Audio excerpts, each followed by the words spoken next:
বাবা নেই, তার মধ্যে পরীক্ষার দিন সকালে হঠাৎ মা করলেন স্ট্রোক। উপায় না পেয়ে দ্রুত মাকে নিয়ে হাসপাতালে যেতে হয়। সেখান থেকে পরীক্ষা কেন্দ্রে আসতে দেরি হয়ে যায় মেয়েটির, আর তাই পরীক্ষার কেন্দ্রে ঢুকতে দেয়া হয়নি তাকে। এমন অবস্থায় মেয়েটি অঝরে কাঁদতে থাকেন, তবুও ওই শিক্ষার্থীকে কেন্দ্রে প্রবেশ করতে দেয়া হয়নি।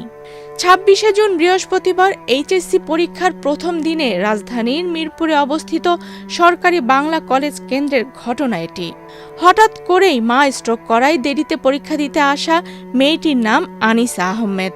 ঢাকা শিক্ষা বোর্ড ল্যাবরেটরি স্কুল অ্যান্ড কলেজের শিক্ষার্থী সে। এখন যে কোনো ব্র্যান্ডের পুরাতন এসি বদলে নতুন ওয়ালটন এসিতে উপভোগ করুন 25% ছাড়।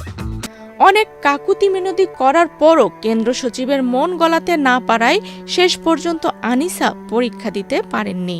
কোনো অসুবিধা নাই, তোমার মাথা ঠান্ডা রাখো। না না, সুযোগ দেওয়ার আমাদের তো বোর্ডের নির্দেশনা নাই। দাঁড়াই আছেন কেন? আমাদের 10টার পরেই ঢুকতে দেওয়া নিষেধ, তার মধ্যে 12টায় আসছে, আমরা পাচ্ছি না ভাই। পরীক্ষার হলে ঢুকতে না পারায় আনিসার হতাশা ও কান্নার এই ভিডিও বাংলাদেশ প্রতিদিনের সোশ্যাল মিডিয়া প্ল্যাটফর্মে প্রচারের পর দেশ জুড়ে ব্যাপক সাড়া ফেলে। অসুস্থ মাকে হাসপাতালে দিয়ে আসার কারণে দেরি হওয়ার বিষয়টি জানার পরও তাকে পরীক্ষার হলে ঢুকতে না দেওয়ায় অনেকেই ক্ষোভ প্রকাশ করেন। মেয়েটিকে যাতে পরীক্ষা দেওয়ার ব্যবস্থা করা হয় সর্বস্তরে এমন দাবি ওঠে। সেই ভিডিও দেখে মেয়েটিকে পরীক্ষায় অংশ নেয়ার অধিকার ফিরিয়ে দিতে আইনি লড়াইয়ের ঘোষণা দেন বিএনপির নেতা ও সুপ্রিম কোর্টের সিনিয়র আইনজীবী ব্যারিস্টার রুহুল কুদ্দুস কাজল। নিজের ব্যক্তিগত ফেসবুক পোস্টে তিনি জানান, আনিসা চাইলে তার চেম্বার থেকে বিনামূল্যে আইনি সহায়তা পাবেন। প্রয়োজনে হাইকোর্টে রিট করা হবে, যাতে বিশেষ বিবেচনায় আজকের পরীক্ষাটি পরবর্তীতে নেওয়া যায়। শুধু ফেসবুকে পোস্ট দিয়েই বসে থাকেননি ব্যারিস্টার কাজল।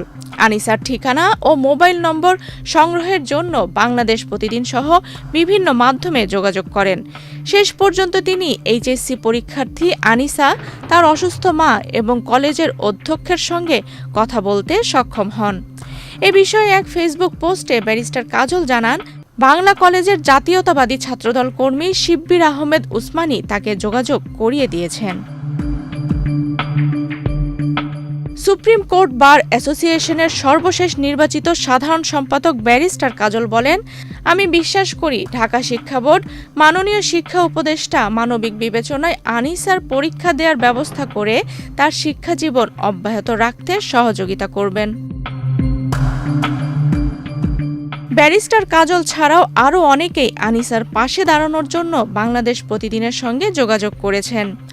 সব মিলিয়ে মেয়েটির সামনে নতুন করে আশার আলো দেখা দিয়েছে।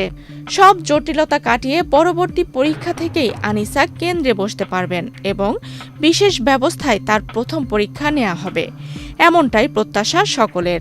সেই সাথে আনিসার মা দ্রুত সুস্থ হয়ে উঠুন, সেই কামনাও রইল।